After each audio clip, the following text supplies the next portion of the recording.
Hi everybody, welcome back to our channel. I am back with a new video. In today's episode, I'm going to talk about what is UOB PayLater service. Now, UOB PayLater, known as TMRWP, was a service that allowed customers to shop now and pay later with 0% interest, instant credit approval, and made a last installment payment.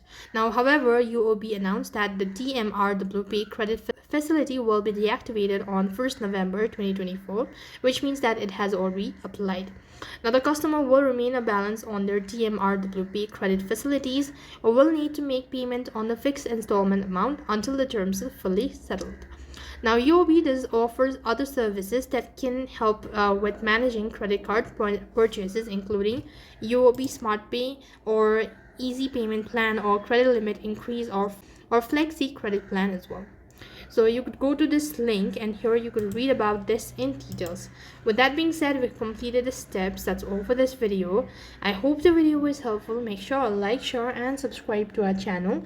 Thank you for watching. See you in the next video.